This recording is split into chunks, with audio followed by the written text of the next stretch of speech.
Hi, this is Greta Keen, psychoanalyst, and Bill Murray, psychotherapist, psychologist. We're both psychotherapists. Lots of psychos. And we're talking to you from our office in Brooklyn, New York, and we're talking about my agenda item. Right. For a pause, using a pause and how to use it constructively so you can avoid those same old patterns of conflict that don't get you where you want. Right. So over these 7 days, we're talking about 7 steps. Yesterday, we introduced the first step, which is to notice that you're activated. And we talked about what it meant to be activated, that kind of animal instinct response to a threat.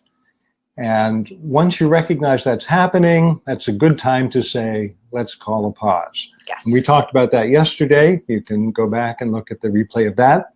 Today, we have a different topic.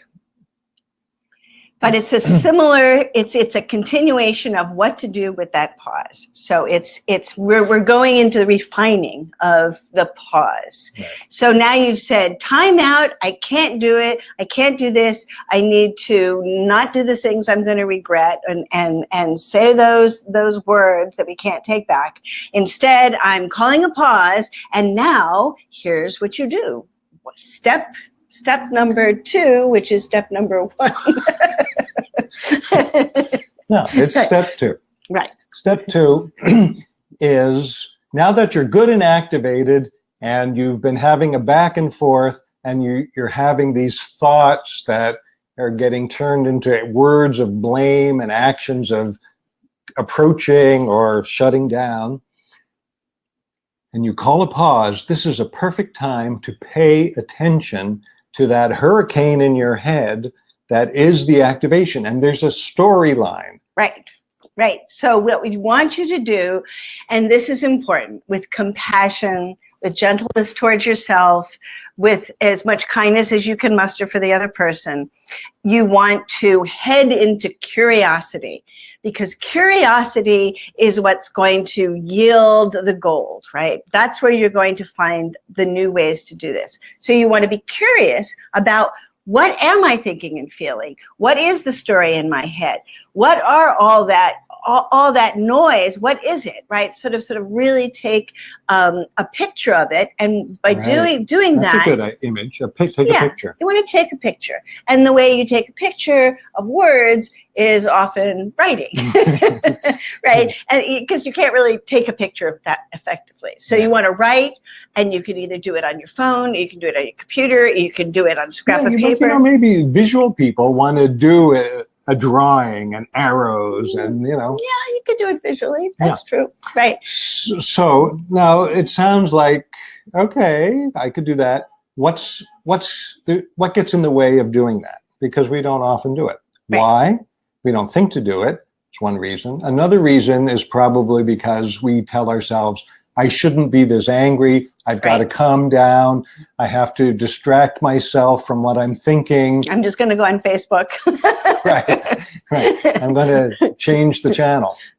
Well, sometimes that's useful, but that's not what we're suggesting. No. We're saying something important has happened, which is why you've gotten so activated. So let's find out what it is. We want you to dive into the experience, right? Instead of trying to avoid it, and just sort of, or just sort of say, he's a so-and-so. Well, that's what you write down. He's a so-and-so. So let's give an example. Oh, an example might be things that we experience differently, right? And that we have different beliefs about. And so one of our sort of classic ones was about how quickly do you answer an email?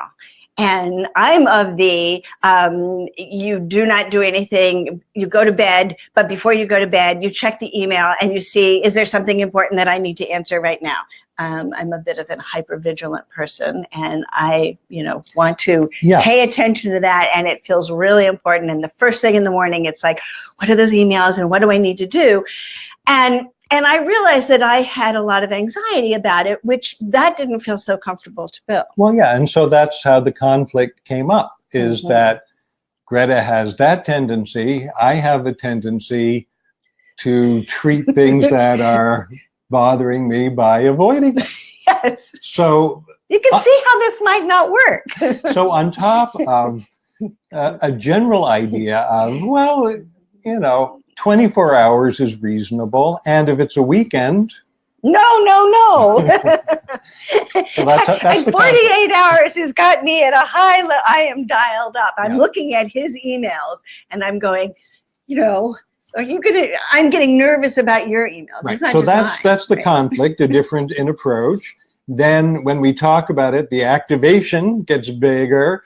Then it turns into, well, you're crazy. You're over anxious. You don't have to return an email so fast.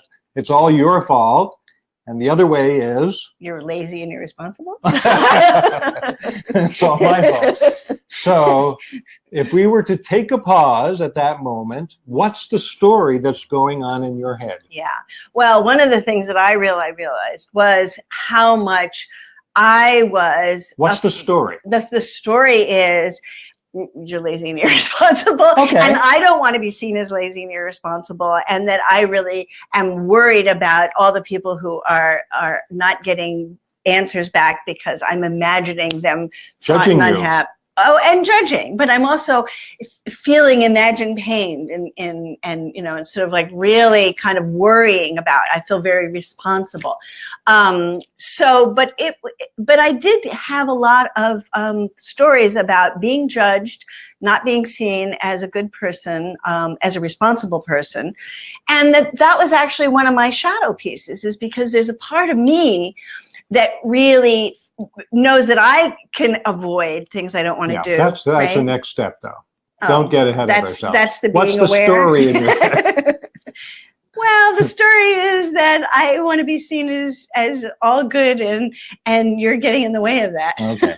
And my story is, leave me alone. Don't bug me. Don't be the shaming mother. Right. That I'm getting picked on, that I never do it right. So that's the story, right? I never do it right. I'm picked on. Nothing I do is good enough. All roads lead to Rome. There's so many things that, for me, come back to that same story. Why do we have the same old fight? Because we keep telling ourselves the same old story. So This is a way to use a pause by paying attention to the story that's raging in your head right after you've been in the middle of an activation and you've called a pause. Yes, right. Step number 2, that's the nugget. Yes. So what are we going to talk about tomorrow? Well, we're going to talk about what do you do once you've actually been aware. You're mindfully thinking about your story. You're not just in the story, you're actually being aware of the story. And that's different than just being in the story. Well, you know what I think step 3 is? It's describing the action. Yeah. But that's part of the way that is helpful. We're going to talk about that tomorrow. Okay. Tomorrow is describing the story as if you were a Martian. Great. Okay? Yes. So. And that's fun. Yeah. But that's really different than the story you've been telling today. Right. So, and we don't necessarily understand that at first, but you will. Mm-hmm. Okay. So. And we're much better at answering email. Yeah. We've reached a compromise. Yeah, right. We've negotiated a change in habitual behavior. Yes. Okay, so good being with you again today. Thanks for tuning in. And again, please visit our website, which is mindyourweather.com, and sign up for our newsletter. And send us your comments, because we really love to hear your comments, your questions, and we will use those in future things. Right. Okay. Take care. Bye.